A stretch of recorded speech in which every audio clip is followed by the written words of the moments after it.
Hai semuanya, pernah gak sih kalian bangun tidur tapi badan kalian gak bisa gerak sama sekali? Mata udah kebuka, otak udah sadar, tapi tubuh kayak dikunci. Gak bisa bicara, gak bisa teriak, bahkan kadang merasa ada sesuatu yang duduk di dada kita.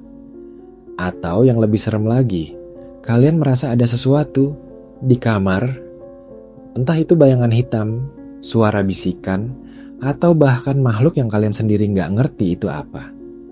Nah, itu yang namanya sleep paralysis atau kelumpuhan tidur. Dan jujur aja ya, buat orang yang ngalamin, itu rasanya gak main-main.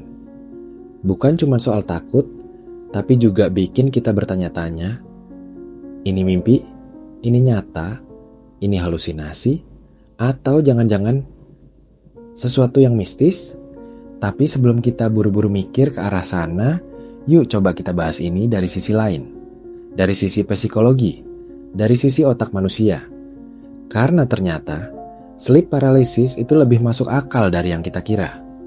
Jadi gini, saat kita tidur, ada fase tidur yang disebut REM, Rapid Eye Movement.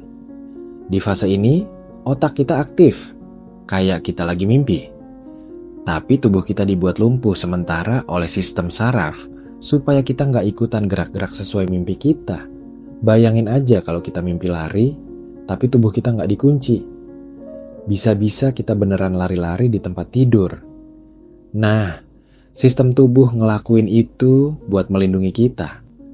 Tapi kadang, ada momen di mana otak kita udah bangun duluan, tapi tubuh belum sempat nyalain kembali fungsi geraknya. Nah, itulah yang disebut sleep paralysis. Jadi secara logika, ini kayak kecelakaan kecil di antara fase tidur dan sadar. Tapi, walaupun penjelasan ilmiahnya ada, bukan berarti rasanya jadi lebih gampang diterima. Karena pas kita ngalamin, rasanya tuh nyata banget. Bahkan lebih nyata daripada mimpi biasa. Dan itu karena otak kita sedang berada di antara dua dunia. Dunia mimpi dan dunia nyata. Kita sadar, tapi masih ke bawah sisa mimpi. Jadi muncul hal-hal yang kayak bayangan hitam, suara bisikan, atau rasa tercekik. Itu disebut halusinasi hipnopompik. Susah ya nyebutnya? Iya, tapi gampangnya, itu adalah halusinasi yang muncul saat kita bangun tidur. Dan otak kita ngasih gambar berdasarkan ketakutan kita. Misalnya, kalau kita lagi stres, kecapekan, atau lagi banyak pikiran, sleep paralysis bisa muncul lebih sering. Karena otak kita udah terlalu penuh beban dan tidur kita jadi gak berkualitas. Ini sering kejadian sama orang-orang yang kurang tidur atau justru tidur terlalu lama. Kadang juga bisa muncul kalau kita tidur dalam posisi telentang. Makanya banyak orang yang bilang, jangan tidur telentang, nanti ketindihan.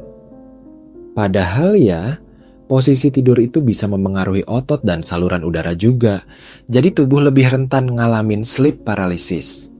Tapi, saya nggak mau kalian cuma nangkap sisi ilmiahnya aja. Saya pengen kalian juga mikir lebih dalam. Sleep paralysis itu bisa jadi cermin. Cermin dari apa yang sebenarnya lagi kalian rasain. Kayak semacam refleksi dari ketakutan, kecemasan, atau bahkan rasa lelah yang udah kalian tumpuk lama, tapi nggak kalian akui. Jadi, kalau kalian pernah ngalamin sleep paralysis, coba tanya ke diri sendiri. Apa sih yang lagi berat di kepala dan hati saya akhir-akhir ini? Karena kadang-kadang, yang bikin tubuh kita lumpuh itu bukan setan atau makhluk halus, tapi beban pikiran yang nggak kita beresin. Dan menariknya, sleep paralysis ini juga nunjukin betapa hebatnya otak manusia. Dia bisa mengurung tubuh, bisa menciptakan realitas yang seolah-olah nyata, bisa bikin kita merasa dihantui. Padahal semuanya terjadi di dalam kepala kita sendiri. Kalian sadar gak sih betapa luar biasanya itu? Otak kita itu kuat banget, tapi justru karena dia kuat, dia juga bisa jadi sumber ketakutan kalau kita gak kenal dan gak ngatur dia. Nah sekarang coba bayangin kalau kita bisa belajar ngatur tidur, ngatur pikiran, dan belajar tenang. Mungkin sleep paralysis bisa jadi lebih jarang. Bahkan bisa jadi alarm alami dari tubuh yang bilang, "Hey, kamu butuh istirahat beneran, bukan cuma tidur." Dan ini yang sering kita lupakan. Kita pikir tidur itu cuma soal pejam mata, padahal tidur yang sehat itu butuh ketenangan pikiran, bukan cuma sekadar ngantuk. Saya juga pengen kalian sadar bahwa banyak hal yang terjadi di hidup kita itu kayak sleep paralysis juga. Kita sadar kita lagi stuck, kita tahu kita harus berubah, tapi tubuh dan hati kita belum bisa gerak. Kita tahu kita harus move on, tapi masih keinget terus. Kita tahu kita harus berhenti overthinking, tapi otak terus muter. Rasanya kayak tubuh terkunci, walaupun hati udah pengen bebas. Jadi sebenarnya sleep paralysis ini bisa jadi simbol juga. Simbol bahwa kadang kita udah bangun, tapi belum bisa jalan. Dan itu nggak apa-apa, karena kuncinya adalah pelan-pelan. Sadari dulu, nggak perlu langsung berubah, tapi cukup tahu bahwa kalian bisa bergerak lagi.